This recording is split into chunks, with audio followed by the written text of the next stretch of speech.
Hello guys, my name is Manny and nandito nga ako ngayon sa rooftop. I will show you some of my gadgets na nabili kahapon sa Asia Mart.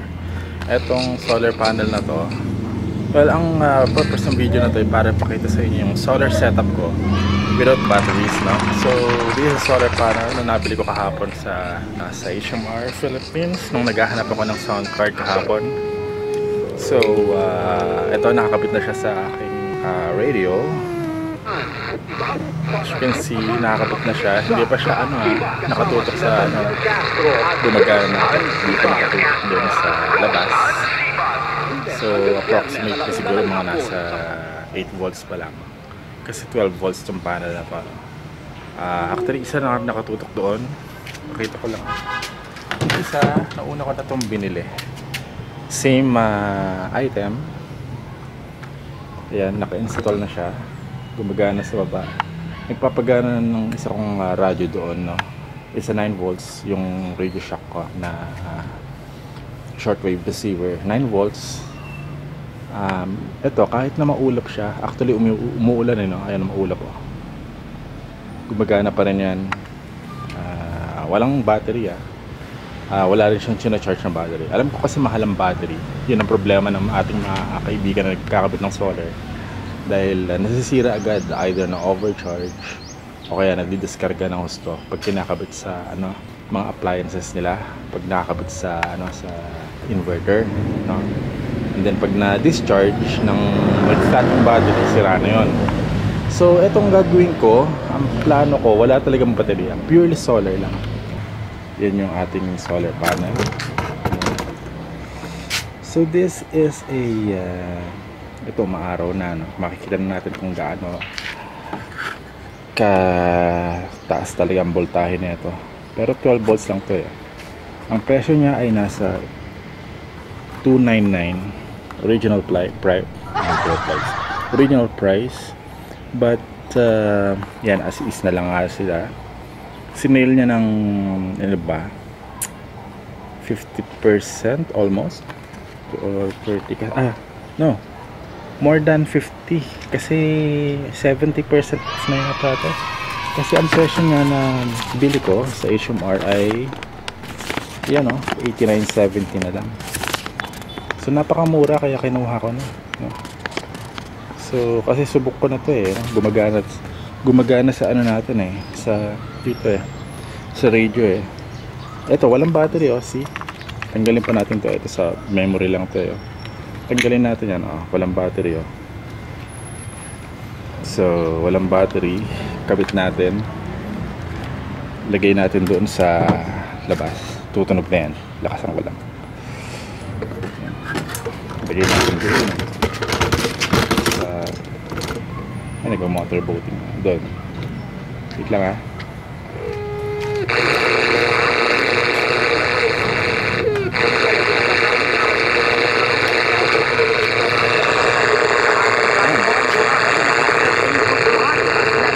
As long as maliwanag siya, umaga hanggang magdapit hapon, no?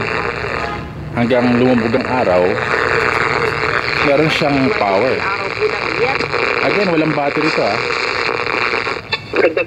recovery flight ang setback PM muna, huwag tayo sa FM, baka makopyright tayo ng mga songs. Pasero na maaari naman nila maging opsyon habang so walang battery to again. Easy empty. Abiso yung ibang mga airlines, Cebu Pacific pa lang. Naka-input lang sa ngayon Cebu Pacific pa lamang yung yan, tinanggal natin, wala.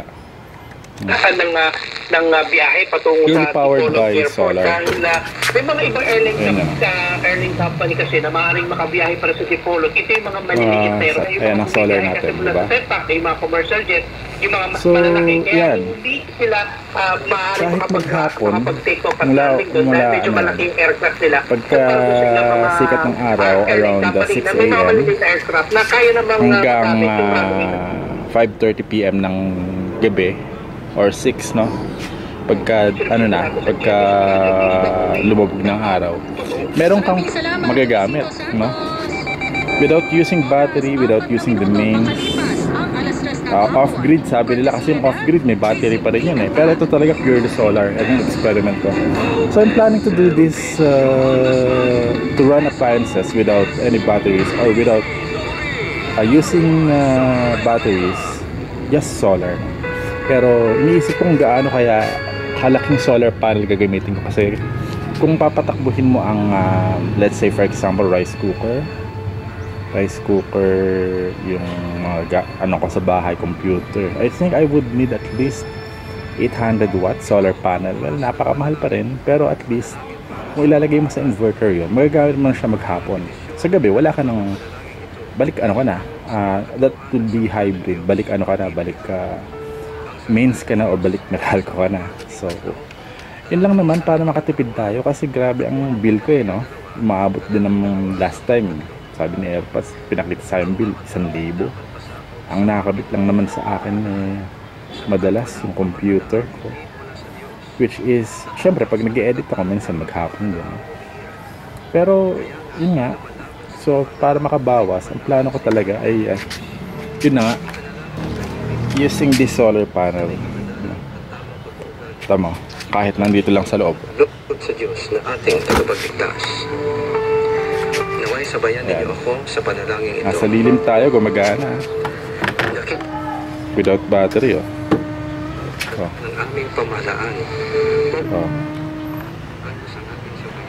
Wala na. Kaloob mo sa Oh. At pagsak. Oh, diba? Iyo silang gabayan sa araw-araw nilang pamumuno at may bayan. So imagine maghapon, walang battery. Kailangan ng mga mamamayan. Sobrang tipid yan sa ano, sa kuryente. Aming lipunan. Solar lang ha, walang battery, kakargahan, walang. So yan po yung project ko, no? Sana mag-work. Well, pag-iipunan ko talaga yung solar, but I will be trying na without batteries, kasi napakamahal ng solar battery. No, yun talaga nagpapamahal sa setup. Kung solar panel lang talaga, mura lang yan eh. But siguro kung 500 watts, abutin ka ng mga 8,000 yan. But with battery, mga I think aabot na ng 30,000 yun pagka yung malalaking battery na gagamitin.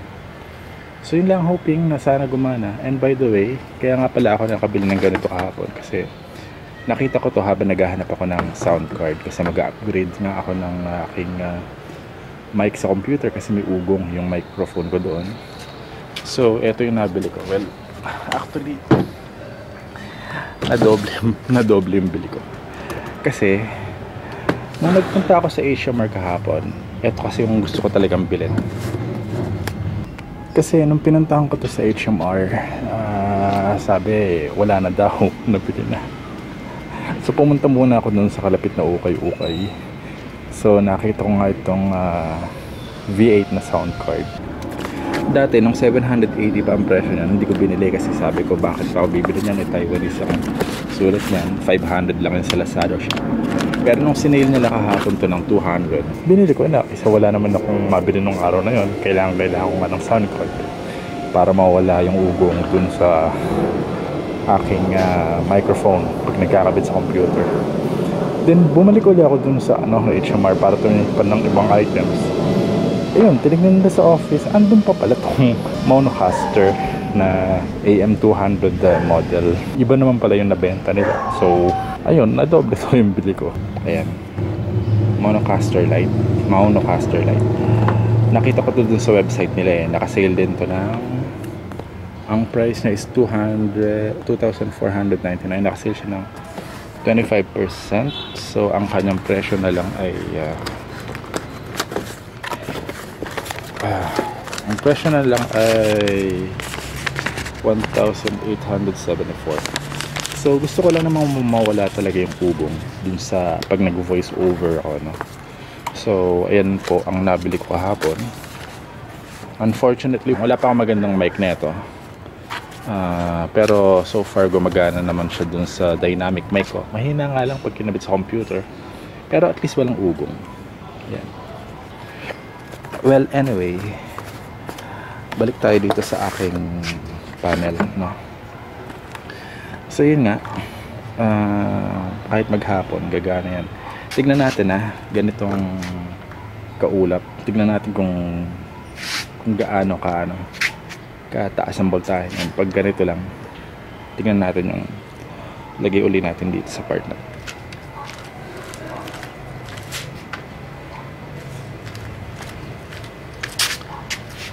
Okay. Tignan natin kung gaano taas ang voltahe na. Pag ganito, maulap to guys, kasi umuulan kanina. So papakita ko sa inyo yung yung ulap. So ang kanyang nakasira na voltage pag ganito kaulap is 10 volts. Actually binababa niya ang voltahe kasi ang panel na yan ay nasa around I think 600 milliamperes lang So pag ganyan kababa, binababa pa niya ang voltahe. Pero pag yung matataas na, kasi meron ako nakita doon sa HMR din na 5 volts, I think that's 1 ampere. I know, nasa 3 amperes daw 5. Kaso hindi ko mabili kasi nga daw may kasamang ilaw. So hindi ko naman kailangan ng ilaw. So siguro pag yun ang ginamit ko, baka pwede naman pang-charge ng cellphone yan. Ito kasi hindi pa rin kasi masyadong mataas ang voltahe. Nag-voltage drop siya kapag ka nagkaroon ng load. So tamang-tama lang siya para dito. This is a 5 volts no, this is just a 3 volts lang pala. So binababa niya automatic. Pwede pa rin hanggang doon sa ko, Radio Shack ko na 9 volts, na 6 volts, rated 6 volts. Kasi mababa lang ang current drain I think nasa 300 milliamp no 200 milliampere something. So kaya niya i-drive. So kita niyo naman maulap ngayon ang panahon. Ayan, umuulan kanina. See, yan. I-try sa rooftop namin sa aming kubo. Ayan. So imagine nakaganyan lang yung panel natin. Saan yung panel natin? Tatakbuhin niya yung ating radio na to.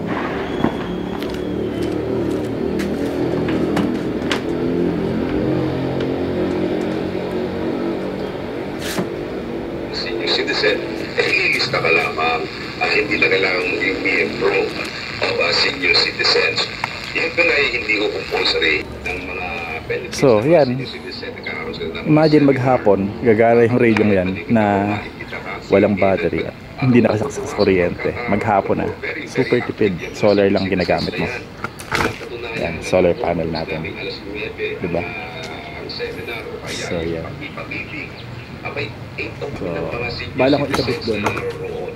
Bala ko idagdag dyan para tumaas yan. Kasi 600 milliamperes, pag dinagdag ko yan, magiging 1,200 milliampere or 1.2 amperes na. So, kaya niya siguro i-drive yung Radio Shack police scanner sa baba. Or mga two-way radio. Basta naka low power. Kaysa gagamit ng battery o sasaksak sa kuryente. Malaking menos. So yun lang po. Thanks for watching and sa susunod na experiment natin. Next time de-demo ko naman yung baka i-live ko yung Monocaster at yung sound card yung V8. Nasubukan ko na yan sa ikabit sa computer, wala namang ugong. May konting hiss pero manageable. Sa cellphone maganda talaga. Sinubukan ko na rin na mag-record doon using that Monocaster and that V8. Although mas gusto ko talaga ito ng Monocaster kasi yung V8 medyo ipit ang boses. Medyo muffled pero passable. Pwede na rin kung pag live streaming lang. So andito na ako sa room ko dito sa baba. At ito nakakabit na yung radio natin doon sa isang nauna kong isinet up na solar doon, yung nakalagay na sa tubo. So as you can see, magana siya.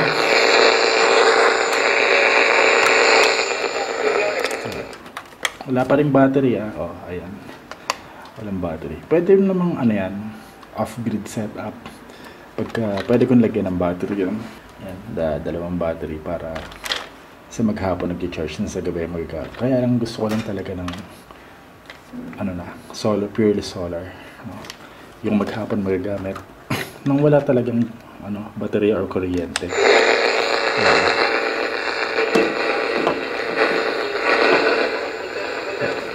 Yan kasi ito kayo maingay na. Yan, solar na po yan, nakakabit sa taas. So nasa around 9 to 10 volts ang working voltage. Binababa niya ng around 5 volts kapag nagkaroon ng load. So tama-tama lang for this 3 volts radio. So kaya naman yung i-power to. So yan lamang po ang plano ko talaga. Kasi mahilig ako makinig ng balita maghapon. So yan. Kahit maghapon na ako makinig ng balita ng walang baterya tong radio o hindi sinasak sa kuryente, pwede. So okay na rin. Ayan. So yun lamang po. Sana nagustuhan nyo ang video. Sana may natutunan kayo. At kung nakatulong ito, sana po ay mag-subscribe kayo sa aking YouTube channel and like the video. Kung meron kayong comment, paki-comment lang. Kung nasa Facebook kayo, sa mga friends ko, kung nakapanood nito, sana napulutan nyo ng aral ang aking munting demonstration and experimentation lang about solar. And marami pa tayong plano na project. So, standby lang sa mga susunod. Again, thanks for watching. My name is Manny D. Guzman Jr. and I'm out of here. Bye-bye. Island sa Calayan, Cagayan, kaninang alas 2:19 ng hapon. Ayon sa PHIVOX, natunto ng sentro ng lindol 7 kilometro sa hilagang silangan ng Dalupiri Island. May lalim ang lindol na 10 kilometro at tectonic ang origin. Naramdaman ang instrumental intensity 2 sa Pasukin, Ilocos Norte, Candon, Ilocos Sur at Apari, Cagayan. Instrumental intensity 1 naman ang naramdaman sa Peña Blanca at Gonzaga, Cagayan at Nawag City, Ilocos Norte. Ayon sa PHIVOX,